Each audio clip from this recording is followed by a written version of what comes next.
శ్రీమాత్రే నమః. మనం ఈరోజు రాబోయే 6 నెలల పాటు, ఎందుకు 6 నెలల పాటు అనేటువంటి విషయాన్ని తీసుకుంటున్నామంటే, ఈ గురువు శని మెయిన్గా ఇప్పుడు డబుల్ ట్రాన్సిట్ ఒక భావం మీద ఇస్తున్నప్పుడు ఆ రెండు గ్రహాలు వక్రిస్తాయి. ఎప్పుడు వక్రించనున్నాయి అంటే జూలై మాసం నుంచి, ఆల్మోస్ట్ జూలై మిడిల్ నుంచి శని వక్రిస్తాడు. ఇప్పుడు మీన రాశిలో ఉండే శని వక్రిస్తాడు. దాని తర్వాత అక్టోబర్ మిడిల్ నుంచి ఆల్మోస్ట్ గురువు వక్రిస్తాడు. సో అక్టోబర్లో అయినా జూలైలో శని భగవానుడు ఇద్దరు వక్రించినప్పుడు, ఇప్పుడు స్ట్రైట్గా ఉన్నప్పుడు ఇచ్చే ఫలితాలు, వక్రించినప్పుడు ఇచ్చేటువంటి ఫలితాలు, మరియు దీంతోపాటు ఈ కేతువు కుజుడు మనం పిశాచయోగం గురించి చెప్పుకుంటూనే ఉన్నాం, రకరకాల ఇబ్బందులు అవన్నీ కూడా.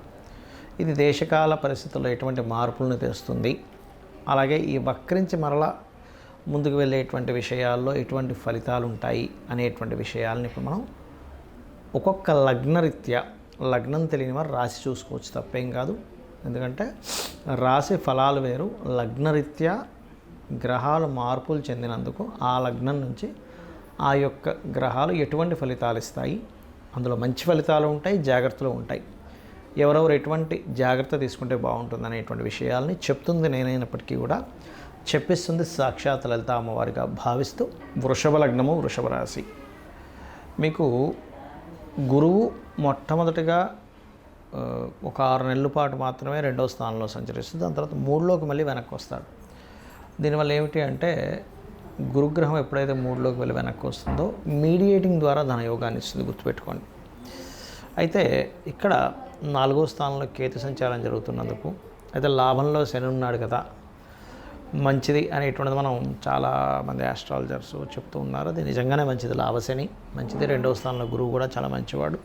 అయితే ఇక్కడ చాలామంది నాకు రైజ్ చేసిన క్వశ్చన్ ఏమిటి అంటే, 2వ స్థానంలో ఉండే గురువు ముందుకు వెళ్ళిపోయి మళ్ళీ వెనక్కి వస్తున్నాడు కదండి, ముందుకు వెళ్ళిపోయినప్పుడు ఏమైనా ఇబ్బంది ఇస్తుందా అంటే, ఎప్పుడు కూడా ఒక గ్రహం ఒక రాశి నుంచి ఇంకొక రాశిలో కదిలినప్పుడు అది ప్రత్యేకంగా కొన్ని విషయాలను సూచిస్తుంటుంది. ఏమిటది అంటే, ఎప్పుడైతే 3లోకి వెళ్తాడో అక్టోబర్ మాసంలో, అక్కడ వివాహ సంబంధించిన విషయాలను కుదిరేలా చేస్తాడు ఒక నెల 2 నెలల పాటు 3లోకి వెళ్ళినప్పుడు. ఎందుకంటే 3 అనేటువంటిది సంప్రదింపులు, వివాహ నిర్ణయాలు, మనం ఏదైనా అగ్రిమెంట్ చేయడము, గతంలో ఏమైనా గొడవలు ఉంటే అవి క్లియర్ అవ్వడానికి 3లోకి వెళ్ళినటువంటి గురువు మంచి ఫలితాలు ఇస్తాడు అక్కడ. అంటే మీరు గురువు 2లో కంటే 2లో ఉన్నప్పుడు ధనయోగాన్ని ఇస్తే, 3లో ఉన్నప్పుడు ఏదైనా అగ్రిమెంట్కి బాగుంటుంది అనే విషయాన్ని మీరు గుర్తుపెట్టుకోవాలి. మరి లాభశని ఉన్నటువంటిది జూలై మిడిల్ నుంచి వక్రిస్తున్నాడు కదా, దశమంలోకి వెళ్ళిపోతున్నాడు. ఆ 4.5 నెలల పాటు, July middle of the July నుంచి ఒక 4.5 months ఈ 2 గ్రహాల వక్రగతి గురించి మనం చెప్పుకుంటున్నాం. కాబట్టి ఇక్కడ అన్ని రకాల లాభాలు ఉన్నప్పటికీ కూడా మీకు ఎప్పుడైతే వక్రిస్తాడో, జాబ్స్ రిలేటెడ్ సంబంధించిన విషయంలో ఏదైనా మీకు ప్రమోషన్స్ రావాల్సింది ఉంటే కనుక వక్రించక ముందే మీరు తీసుకోండి. వక్రించిన తర్వాత ఏమైపోతుందంటే, రావాల్సిన ప్రమోషన్ మిస్ అవ్వడము, వర్క్లో కొంత ఎక్కువ స్ట్రెస్ అవ్వడము. అయితే దశమం వైపు వెళ్ళేసినప్పుడు కూడా ఇక్కడ ఒక గుడ్ న్యూస్ ఏంటంటే, కొత్త ఉద్యోగ అవకాశాలు కూడా ఇస్తాడు. ఇక్కడ శ్రమకారకుడు, ఉద్యోగ కారకుడు, వ్యాపార అభివృద్ధికి, ఉద్యోగానికి కూడా కారకుడు శని. కాబట్టి వక్రించి వెనక్కి వెళ్తున్నందుకు అటువంటి మంచి ఫలితాలు కూడా ఇస్తాడు. కాకపోతే మీరు మాత్రం శని వక్రించే లోపలే, అంటే మిడిల్ ఆఫ్ ది జూన్ లోపలే ఎటువంటి ప్రమోషన్ రిలేటెడ్ సంబంధించినవి మీ పై అధికారులతో ఉంటే అది మాట్లాడేసుకోవడం మంచిది. అయితే ఇక్కడ కుజుడు కేతువు జూన్ జూలై మాసాల్లో 4లో ఉంటున్నారు. కాబట్టి ఈ 4వ స్థానం అనేటువంటిది ప్రధానంగా ఇక్కడ మనకి భూములు, భూమి, వాహనము, గృహాలు, విద్య, ఈ 4 అంశాలలో చాలా జాగ్రత్తగా ఉండాలి. 4వ స్థానంలో ఈ 2 గ్రహాల వల్ల, అంటే ఏదైనా భూమి కొంటున్నాము, గృహ నిర్మాణం చేస్తున్నాము. ఎందుకంటే కుజుడు కేతువు ఇద్దరు కూడా కలయిక మంచిది కాదు 4వ స్థానంలో. తొందరపాటు పడి, ఇప్పుడు ₹1 కోటి అవుద్దనుకుందాం, ఒక 2 ఫ్లోర్లు 3 ఫ్లోర్లు కట్టడానికి, ఒక 50 లక్షలతో మొదలు పెట్టేస్తాం, మీ డబ్బులు వస్తాయిలే అని. అక్కడ మనం స్ట్రక్ అయిపోతాం, సగం చేసి వదిలేస్తాం డబ్బులు లేక. ఇటువంటి క్యాలిక్యులేషన్ లేకుండా చెయ్యకండి దయచేసి. అలాగే ఈ వృషభం వారు ముఖ్యంగా వాహనాల మీద వెళ్ళేటప్పుడు ఈ జూన్ మాసంలోని మరియు అదేవిధంగా అక్టోబర్ నవంబర్ మాసాల్లోని జాగ్రత్తగా ఉండండి. ఇక మీరు నిత్యము చేయవలసిన దేవతారాధన విష్ణు సహస్రనామాలు, అందులో ముఖ్యంగా అక్టోబర్ నవంబర్ మాసాల్లో లలిత కూడా చదువుకున్నట్లయితే అన్ని విధాలా మీకు బాగుంటుంది. ఈ జూలై 15 తర్వాత శని వక్రగతి అని చెప్పుకున్నాం. అదేవిధంగా అక్టోబర్ 15 తర్వాత నుంచి గురువు వక్రగతి, ఈ కుజకేతువులు కలయిక, ఈ శుక్రుడు మేషంలో ఉండడం, తర్వాత ఇప్పుడు మేషంలో జూన్ మాసంలో మేషంలోని, మరియు అదేవిధంగా అక్టోబర్ నవంబర్ మాసాల్లో ఆల్మోస్ట్ మీకు నీచబడ్డము అండ్ సింహంలో శుక్రుడు. ఈ సమయాల్లో అసలు గోచారరీత్యా ఏమిటి అంటే, ఒకటి మొట్టమొదటిగా మీకు జరిగేవి ఏమిటి అంటే, ఎక్కువగా స్త్రీల పట్ల ఎక్కువగా మనకు చూడండి, ఒక్కోసారి మనం చాలా కేసెస్ చూస్తుంటాం, సామూహికంగా ఇట్లా చేశారని, స్త్రీలకు ఇట్లా అభద్రతాభావం, ఇట్లాంటివి మనం చూస్తూ ఉంటాం. ఒకటి. రెండవది వాహన ప్రమాదాలు జూన్ మాసంలోనే చూపిస్తుంది, మరియు అక్టోబర్ నవంబర్ మాసాల్లో కూడా ఇంకొంచెం ముందు, అక్టోబర్ కంటే ముందు కూడా కొంత ఒక 10-15 రోజులు చూపిస్తుంది. ఆ పర్టికులర్ టైమ్స్లో అన్ని రాసుల వారు వాహనాల మీద వెళ్ళేటప్పుడు, ముఖ్యంగా ఫ్లైట్ కానివ్వండి, ట్రైన్ కానివ్వండి, బస్ కానివ్వండి, ఎలక్ట్రికల్ రిలేటెడ్ సంబంధించిన కొంతమంది ఇట్లా ఒక రోప్లాగా ఉండి ప్రయాణం చేస్తుంటారు. అట్లాంటి వాటిలో కానివ్వండి, ముఖ్యంగా ప్రయాణాల విషయంలో ఎందుకు చెప్తున్నాను ఈ మాట అంటే, ప్రయాణాలకి వాహనాలకి కారకుడు శుక్రుడు. కాబట్టి శుక్రుడు ఎప్పుడైతే మీకు మేషంలో ఉండే కుజకేతువులు కోణంలో ఉన్నా, లేదా కేతువు ఉన్నటువంటి ప్రదేశంలోకి శుక్రుడు వెళ్తున్నా, ఎందుకంటే కుజకేతువులు కేవలం 2 నెలలే ఉంటారు, జూన్ జూలైలోనే ఉంటారు.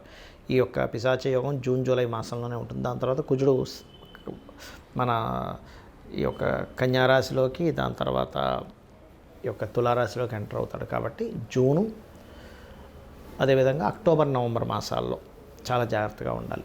ఎందుకంటే అక్టోబర్ నవంబర్ మాసాల్లో ఈ శుక్రుడు సింహరాశిలో ఉండే కేతువుతోని దాని తర్వాత నీచ పొందుతున్నాడు. అంటే శుక్రుడు ఎప్పుడైనా నీచపడుతున్నప్పుడు స్త్రీలకి ఇబ్బంది ఉంటుంది, వాహనాల మీద వాహన సంబంధంగా ఉండే ప్రయాణాలకి ఇబ్బంది ఉంటుంది. మీరు ఎప్పుడైనా చూసుకోండి, మీరు ఎనీ వాహన పెద్ద ప్రమాదాలు జరిగినప్పుడు ప్రపంచవ్యాప్తంగా మొత్తం తీసుకుంటే శుక్రకేతువులు కలయిక, లేదా శుక్రుడు పాడవడము, శుక్రుడు పాపకత్తిలో ఉన్నప్పుడే ఈ అఘాయిత్యాలు కానివ్వండి, స్త్రీల పట్ల మరియు ప్రమాదాలు కానీ జరుగుతూ ఉంటాయి. మరి ఈ శని వక్రిస్తున్నాడు కదా దేశవ్యాప్తంగా, ఎటువంటి ఫలితాలు ఇస్తాడు ఇక్కడ అని చెప్పి చూసుకున్నట్లయితే, ఈ వక్రగతి వల్ల ఏమవుతుంది అంటే, ఇక్కడ మెయిన్గా శని భగవానుడు మీనం నుంచి వక్రించినందుకు ఈ 4.5 నెలల పాటు కొంచెం, ఇప్పుడు చూడండి రకరకాల దేశాల్లో యుద్ధాలు ఇవన్నీ మనం చెప్పుకున్నాం 3 నెలల క్రితమే. విశ్వవసునామ సంవత్సరం వచ్చేటప్పుడు కుజుడు నీచ పొందుతున్నాడండి. కుజుడు దాని తర్వాత రకరకాల ఇది ఇస్తాడు, జల సంబంధంగా యుద్ధాలు ఇస్తాడని మనం చెప్పుకున్నాం, జల సంబంధంగా గొడవలు ఇస్తాడని చెప్పుకున్నాం. అయితే ఎప్పుడైతే మీకు ఈ యొక్క శని వక్రిస్తాడో ఆ 4.5 నెలలు కొంత రిలీఫ్ వస్తుంది, కొంత రిలీఫ్ గుర్తుపెట్టుకోండి. అంటే కొంచెం యుద్ధ సంబంధించింది కొంచెం తగ్గుతుంది అక్కడ, కానీ మరలా వక్రగతి పోయి మళ్ళీ స్ట్రైట్ అయినప్పుడు మాత్రం మళ్ళీ ఇబ్బందిస్తూ ఉంటాడు. ఎందుకంటే శని గురురాశుల్లో సంచరించేటప్పుడు, నేను చాలా రోజుల క్రితం చెప్పాను ఈ మాట, ఏమంటే 2.5 సంవత్సరాలు ఉంటాడు అక్కడ. గురువులకి ముఖ్యంగా హెల్త్ పరంగా బ్రెయిన్ రిలేటెడ్ ఇష్యూస్ ఏమైనా ఉంటే వెంటనే చూపించుకోండి అనేటువంటిది. మరియు అదేవిధంగా ధార్మికంగా ఉండేటువంటి అనేకమైనటువంటి విషయాల్ని కొట్టిపడేయడము, ఆ ధర్మమే తాండవం ఆడడము అనేటువంటిది నేను చెప్పాను మీకు. మన ఇండియా కొన్ని దేశాలకి సహాయం చేస్తే కూడా ఆ దేశాలు ఇంకో దేశాలతో కలిపి మన మీదకి రావడం, ఇట్లాంటివన్నీ కూడా మనం ధర్మంగా ఉన్నా సరే అవతల వాళ్ళు ధర్మంగా లేకపోవడం, ఇట్లాంటివన్నీ మనం చూస్తూ ఉంటాం గురువు ఈ రాశిలో సంచరించేటప్పుడు, మీనంలో. అలాగే ఈ కేతువు ఎప్పుడైతే సింహరాశిలో ఉంటాడో ఇప్పుడు ఒకసారి, అంటే ఈ సంవత్సరంన్నర మరియు ఒక 4.5 సంవత్సరాల తర్వాత మీరు గమనించండి, 4.5 సంవత్సరాల తర్వాత కూడా ఇప్పుడు ఒక రేంజ్కి వచ్చేసింది గోల్డ్. అంటే 1,00,000 దగ్గరలోకి టచ్ అయిపోయి తిరుగుతుంది అటు ఇటు. ఈ ఫ్లక్చువేషన్ ఈ సంవత్సరంలో జరుగుతూ ఉంటుంది. కానీ ఒక శుభవార్త ఏమిటంటే, ల్యాండ్ రేట్స్ ఇప్పుడు మొత్తం రియల్ ఎస్టేట్ పడిపోయిందని ఎవరైతే బాధపడుతున్నారో, రియల్ ఎస్టేట్ వాళ్ళకి పనులు లేవో, ఒక భూమి అమ్ముదామంటే రేట్ లేదో, అంటే ఆగిపోయి ఉంది, తగ్గట్లేదు కానీ ఆగిపోయింది. ఆగినటువంటి భూమి యొక్క ధరలు పెరుగుతాయి, ఖచ్చితంగా పెరుగుతాయి, అందులో ఎటువంటి సందేహం లేదు. కాబట్టి నిరాశ నిస్పృహలను వదిలేసండి. ఇక భూముల మీద ఇన్వెస్ట్మెంట్ చేసామండి, కొన్ని కోట్ల రూపాయలు ఇన్వెస్ట్మెంట్ చేసిన వాళ్ళు ఉన్నారు ల్యాండ్స్ మీద. ఎట్టి పరిస్థితుల్లో ఈ రాబోయే సంవత్సరంన్నర రేట్లు పెరుగుతాయి. గోల్డ్ రేట్ అయ్యో 1,00,000కి వెళ్ళిపోయింది, ఏంది ఇంకొక 6 నెలల్లో 2 లక్షలకి వెళ్ళిపోద్దేమో అనుకునే భయం అక్కర్లేదు. కొంత అక్కడదే ఆగుతుంది. మరలా మీకు 4.5 సంవత్సరాల తర్వాత మళ్ళీ మీకు అక్కడ కూడా మళ్ళీ బాగా అక్కడ ఆగుతుంది. కాబట్టి ఈ జాగ్రత్తలు ఈ విషయాల్లో తీసుకుంటూ ఉండాలి.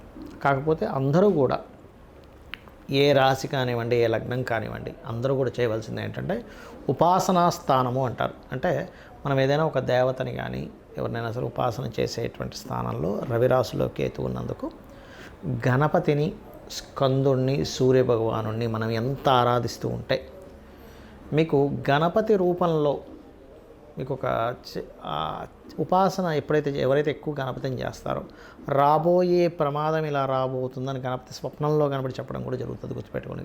ఎందుకంటే ఈ కలియుగంలో కలౌ చండీ వినాయక అంటారు. అంటే చండీ ఆరాధన, గణపతి ఆరాధన చక్కటి ఫలితాలు ఇస్తుందట కలియుగంలో. వేరే ఆరాధన చక్కటి ఫలితాలు ఇవ్వదని కాదు, కలియుగ దైవమైనటువంటి వెంకటేశ్వర స్వామి ఆరాధన ఇవ్వదా అంటే అలా కాదు, కానీ ఎక్కువ ఫలితం ఇస్తుందని మన శాస్త్రవచనం. కాబట్టి స్కందుణ్ణి, గణపతిని, సూర్యుని ఎక్కువ ఆరాధించండి. మీరు ఎటువంటి ఇబ్బందుల్లో పడకుండా ఆ యొక్క స్వామివారు మిమ్మల్ని రక్షించి తీరుతారు.